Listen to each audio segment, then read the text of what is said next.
So, you got this nickname. I want to know, and the people want to know, how did you earn this name? Where did it come from? The general.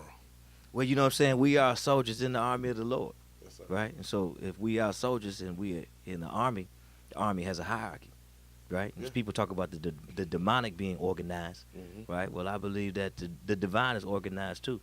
And so if they are foot soldiers, they are generals, Yes, sir. right? And so I earned that because I came up the hard way, right? But I also command an army because you can't do the work that I do by yourself.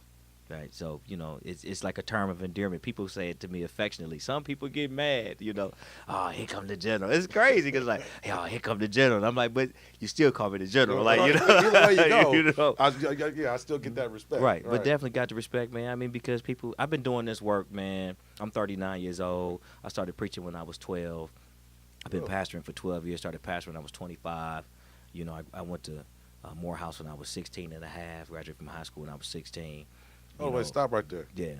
I did read that, but I didn't know you graduated. You graduated from high school when I was 16. 16. Yeah, went to Morehouse, graduated from Morehouse when I was 19. Had enough credits, or you tested out? Well, I took all the credits. When I got Okay. to high school, I was 13, 12. I was 12 when I got to high school. 13. Right. Yeah, Okay. right. And so then I graduated, I was 16, All right. and went to Morehouse, 19. I got my master's 2003. I was 21, 22. Taught college for like 12 years before I was even got into pastoring, but as far as the activism work and reaching out, but I've been doing that for years. Mentoring, feeding, clothing, public policy work, working with the NAACP, worked with Rainbow Push, Reverend Jesse Jackson's organization, started the Change Agent Consortium. I mean, so this is work that I've been doing for a while. So a lot of people they see the TV show, I look young, and they're like, oh, this guy's just a new face. I mean, it might be new to you, Right, but we've been doing this for like, 25 years, and so, the general, I mean, you earn your stripes. Yeah. You know what I mean? Yeah. What's the biggest issue in your opinion facing the black church? Oh man, now that's the whole show. I mean, the biggest issue facing the black church, I think the black church really has just lost its identity.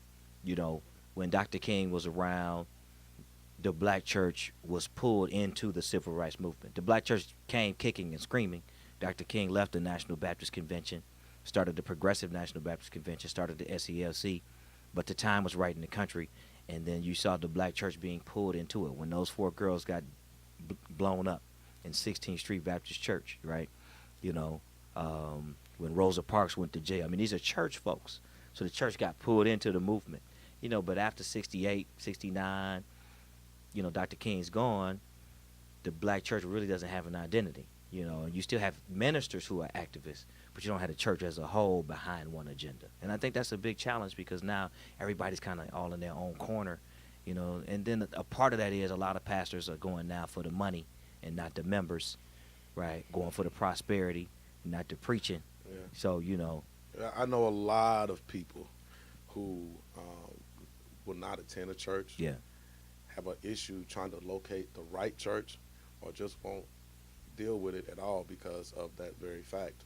So what do we need to do? What does the black church need to do to show people that we are about saving souls? It's not about money. This is about saving souls. But understand that church does have bills. Yeah, gotta pay the lights. Gotta pay the lights. Definitely. So what are the steps the black church needs to do, and no matter what city and state they're in, to get people to understand, what, this is, we mean what we say.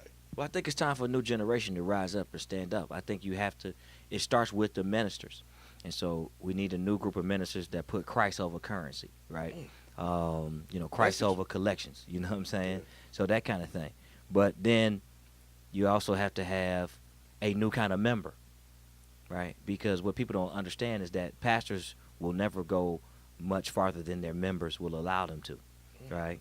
So you have a lot of pastors that are slaves to their membership because they can't be radical because their membership will release them. I may not be able to put this up. Yeah, you might not, because if you preach the wrong message, they give you a parachute. You know what I'm saying? So you have to. We need a new ministerial corps. We need new members, and we need a church that just does the work.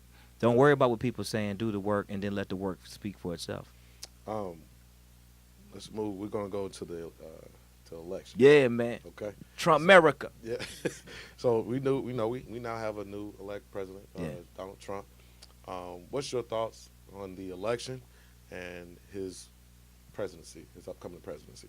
Well, I mean, my thoughts are like most people. I mean, shocked, awed. It's amazing, that this could happen in the United States of America. It's positive and negative. I mean, it's positive because maybe it's a wake-up call to white liberals who thought racism was dead, right, and to middle class and upper middle class blacks who thought that somehow we were living in a post-racial America. Remember when President Barack Obama got elected, everybody told us we were living in a post-racial America. They wanted to dismantle the NAACP, right? They wanted colorblind curriculum, no need for HBCU, right? Yeah. And so now maybe all of those folks can see the error of their ways. Maybe we lost 8 years, but now we can continue to build. We can get back to the agenda. But I think on the other side, it's like, how does a guy win an election on a message like that? I mean, just really interesting to me. And how do people vote for somebody to be president, not only with racist rhetoric, but sexist rhetoric, F you, and I mean, just things that President Barack Obama couldn't say and good white presidents of the past wouldn't say. Right, so if celebrity is enough to swing you into the White House, then what does that mean for the future of our country? Do you believe that if he was going up against a male Democrat, he would have lost the election? I don't know, because I think Donald Trump surged. First of all, remember, he beat out a strong Republican field. I mean, Jeb Bush should have got the nomination maybe, right? Mark Rubio, right? Ted Cruz. I mean, he didn't beat people who weren't career politicians, so the assumption is if the Democrat was a career politician and a man, right, he would have been competition for Trump. But the Republican men weren't competition for Trump. Trump surged. I mean, he tapped into an anger, a frustration, not just at a black president, but at a Democratic Party that had run the office of White House in the country for 8 years and kind of delivered but didn't, right? You got pre-existing conditions covered. You got Osama bin Laden dead, but people don't have jobs, right? And so he tapped into that. Make America great again. Now, to white people, that means go back to when everybody was in their place. But, some black people heard that and said, well, maybe that means manufacturing jobs coming back.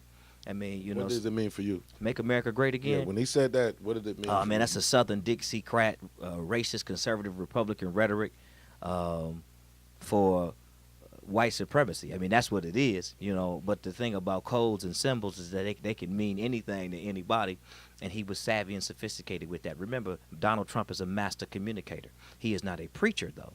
He's not President Barack Obama, but he was on reality TV and had a top show for many years. He's a master communicator, and if you watch him, his antics, his ability to change the conversation, his ability to get you to be distracted.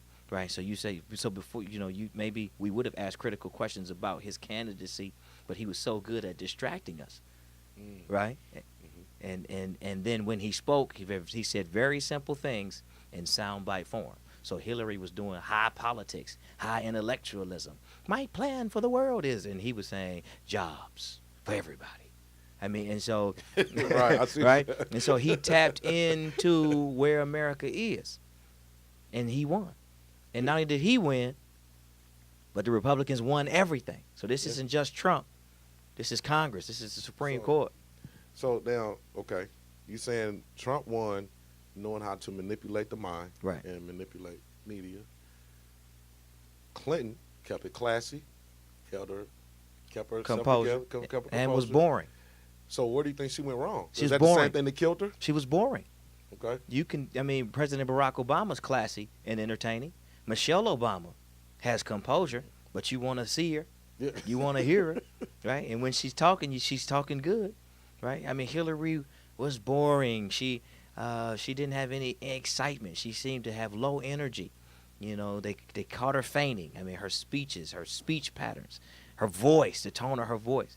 I mean, she just didn't tap into an energy that was there. And I'm not saying that's the only reason why she lost, but definitely Donald Trump, he animated people, and she didn't.